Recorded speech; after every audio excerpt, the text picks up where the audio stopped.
Thailand Cambodia సరిహద్దులో 1000 ఏళ్ల నాటి చరిత్ర రాళ్ల రూపంలో మనతో మాట్లాడుతూ ఉంటుంది. కాని 2025లో ఆధునిక ఆయుధాల మోత ఆ నిశ్శబ్దాన్ని బద్దలు కొట్టింది.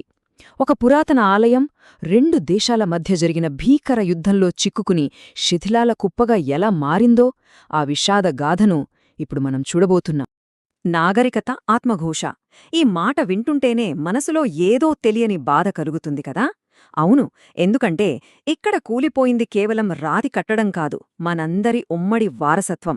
ఈ సాంస్కృతిక విధ్వంసానికి దారితీసిన కారణాలేంటి, జరిగిన నష్టం ఎంత తీవ్రమైనది, ఇప్పుడు లోతుగా పరిశీలిద్దాం. ఈ మొత్తం విషాదాన్ని మనం పూర్తిగా అర్థం చేసుకోవాలంటే కొన్ని ముఖ్యమైన ప్రశ్నలకు సమాధానాలు వెతకాలి. మొదటగా, అసలు ఏం జరిగింది?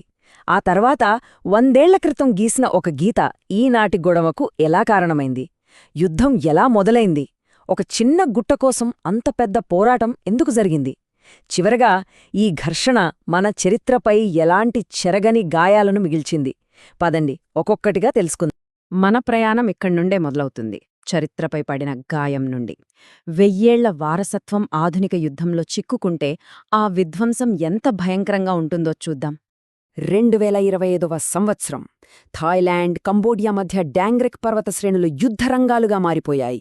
ఈ భీకర పోరాటానికి కేంద్రబిందువు అక్కడున్న పురాతన ఆలయాలు. ముఖ్యంగా 11వ శతాబ్దానికి చెందిన థాక్రబే ఆలయం ఈ సంఘర్షణలో ఎలా బలైపోయిందో వివరంగా చూద్దాం. ఈ విధ్వంసం వెనుక ఉన్న కారణాలు నిన్నో మొన్నో పుట్టినవి కావు. దీని బీజాలు ఏకంగా 100 ఏళ్ల క్రితమే పడ్డాయి. ఒక పటంలో గీసిన గీత 2 దేశాల మధ్య చిచ్చు ఎలా రాజేసిందో ఇప్పుడు చూద్దాం. ఒకప్పుడు ఈ ప్రాంతం ఖైమర్ సామ్రాజ్యానికి జీవనాడి. యాత్రికులు, వ్యాపారులతో కళకళలాడిన ఈ ఏన్షింట్ ఖైమర్ హైవే సంస్కృతులను కలిపింది. కాని ఇవాళ అదే మార్గం ముళ్ల కంచెలతో, సైనికులతో నిండిపోయి విభజనకు, విద్వేషానికి ప్రతీకగా నిలిచింది. ఈ మొత్తం వివాదానికి కేంద్రం ఈ 3 ఆలయాలు. తా ముయిన్ థోమ్ ఒక ప్రధాన శివాలయం, తా ముయిన్ టోచ్ ఒక పురాతన హాస్పిటల్, అంటే రోగులకు సేవ చేసే ప్రదేశం. ఇక మూడోది థాక్రబే, ఈ యుద్ధంలో బలిపోయిన ఆలయం. చూడండి, ఇవన్నీ ఒకప్పుడు పూజల కోసం, వైద్యం కోసం, అంటే ప్రజల మంచి కోసం కట్టబడ్డాయి. ఇక్కడే అసలు చిక్కంతా ఉంది. జాగ్రత్తగా గమనించండి. ప్రకృతి ప్రకారం, అంటే పర్వతశిఖరం ఆధారంగా గీసే సహజ సరిహద్దు ప్రకారం ఈ ఆలయాలు థాయిలాండ్లో ఉండాలి. కాని 1904లో ఫ్రెంచ్ పాలకులు గీసిన ఒక పటం ఆ గీతను మార్చేసి ఆలయాలను కంబోడియాకు ఇచ్చేసింది. ప్రకృతి చెప్పేదొకటి, పటం చెప్పేది మరొకటి. ఈ గీతల గందరగోళమే ఈనాటి రక్తపాతానికి అసలు కారణం. ఇదే ఫ్రెంచ్ పటంపై గొడవ జరగడం ఇదేం మొదటిసారి కాదు. 1962లో ప్రెహ్విహార్ ఆలయం విషయంలో కూడా అంతర్జాతీయ న్యాయస్థానం కంబోడియాకు అనుకూలంగా, అంటే ఫ్రెంచ్ పటం ప్రకారమే తీర్పిచ్చింది. ఆ పాత గాయం థాయిలాండ్ను ఇంకా బాధిస్తూనే ఉందన్నమాట. అందుకే ఈసారి వాళ్లు అంత తేలిక్క వదిలిపెట్టేందుకు సిద్ధంగా లేరు. 100 ఏళ్లుగా నివురుగప్పిన నిప్పులా ఉన్న ఈ వివాదం 2025లో ఒక్కసారిగా ఎలా భగ్గుమంది? అసలా నిప్పు రగిలించిన సంఘటనలేంటో ఇప్పుడు చూద్దాం. ఈ టైంలైన్ చూడండి, పరిస్థితి ఎంత వేగంగా దాటిపోయిందో మనకర్థమవుతుంది. జులై 23న ఒక ల్యాండ్ మైన్ పేలింది. కేవలం 24 గంటల్లోనే ఆకాశంలో F-16 యుద్ధ విమానాలు గర్జించాయి. ఇక డిసెంబర్ వచ్చేసరికి కంబోడియా సైన్యం ఏకంగా ఆలయాన్నే తమ సైనిక స్థావరంగా మార్చుకుంది. ఇది అగ్నికి ఆజ్యం పోసినట్టయింది. పరిస్థితి పూర్తిగా అదుపు తప్పింది. ఇది చిన్నపాటి ఘర్షణ కాదు, ఒక రకంగా పూర్తిస్థాయి యుద్ధమే. ఒకవైపు ఆకాశం నుండి F-16 ఫైటర్ జెట్లు, మరోవైపు భూమిపై నుండి గ్రాడ్ రాకెట్లు నిప్పులు కురిపించాయి. నేలలో ప్రాణాంతకమైన ల్యాండ్ మైన్లు పాతిపెట్టారు. 1000 ఏళ్ల నాటి రాతి శిల్పాల మధ్య ఈ ఆధునిక ఆయుధాల మోత ఊహించడానికే భయంగా ఉంది కదూ. ఇక్కడే యుద్ధం ఒక కీలకమైన మలుపు తీసుకుంది. కంబోడియా సైన్యం థాక్రబేల్ ఆలయాన్ని తమ కోటగా మార్చుకుంది. ఇది అంతర్జాతీయ చట్టాలను పూర్తిగా ఉల్లంఘించడమే. కాని వ్యూహాత్మకంగా ఇది థాయ్ సైన్యాన్ని ఇరకాటంలో పెట్టింది.